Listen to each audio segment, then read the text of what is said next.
नमस्कार. आपण ऐकतोय पुष्पाताई नाईक लिखित संत जनाबाईंचे सार्थ अभंग आणि अर्थ. आज आपण अभंग घेणार आहोत 206 ते 210. प्रथम आपण 206वा अभंग ऐकूया.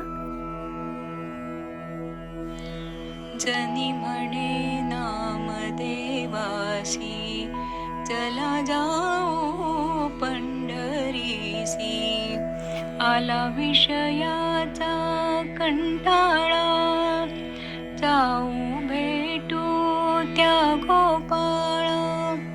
आवडीने जग जेठी, गळा घालून या मिठी.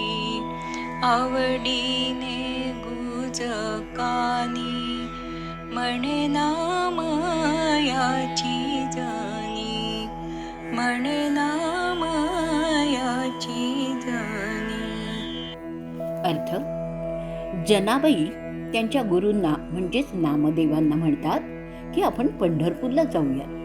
विषयांचा विषय म्हणजेच कर्मेंद्रिय, यात हात पाय तोंड गुद उपस्थ असे असून यांचे विषय म्हणजे देणं घेणं, चालणं बोलणं, मलमूत्र विसर्जन. आणि दुसरं आहे ज्ञानेंद्रिय, याच्यात डोळे, कान, नाक, त्वचा, जीव यांचे विषय म्हणजेच रूप, शब्द, गंध, स्पर्श आणि रस.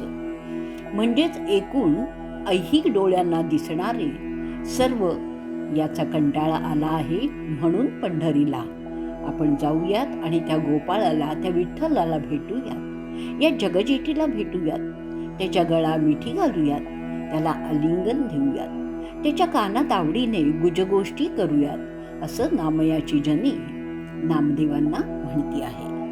पुढचा अभंग 207वा ऐकूयात. तुझे चरणी घालीन मिठी, चाड नाही रे वैकुंठी. सर्व भावे गाईन नाम, सखा तुझी आत्मा राम.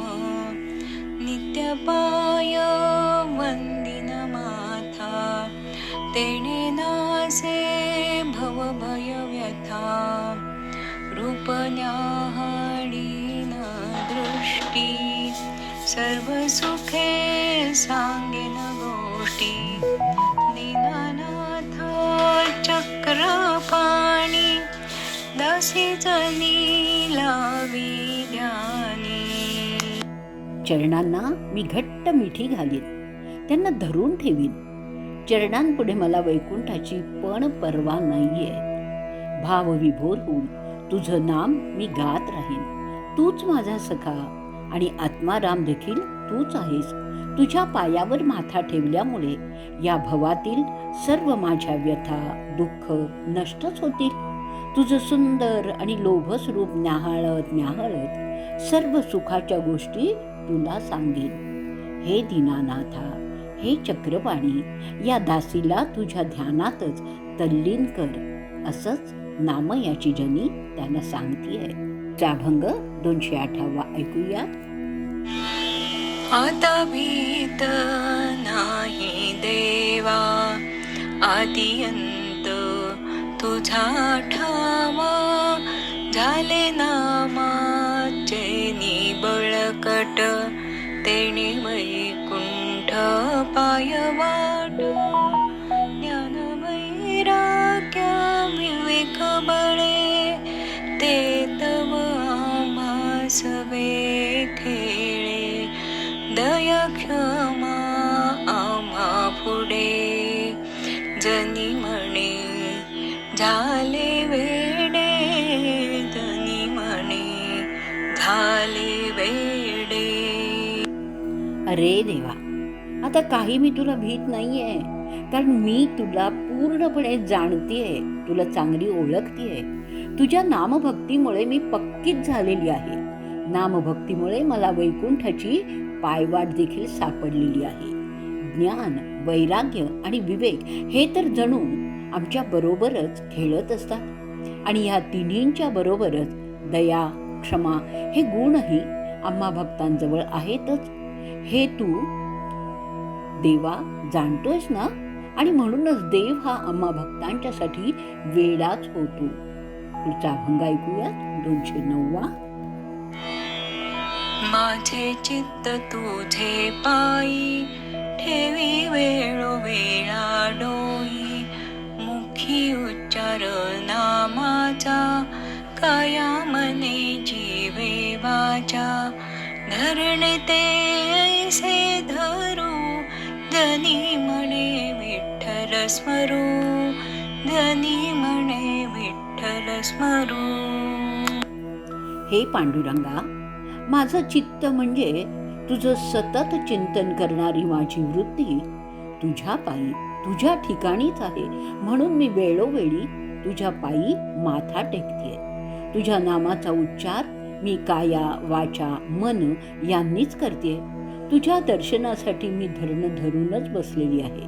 म्हणूनच तुझं नित्य स्मरण मी करते, असंच जनाबाई म्हणतात. पुढचा अभंग 210वा ऐकूयात.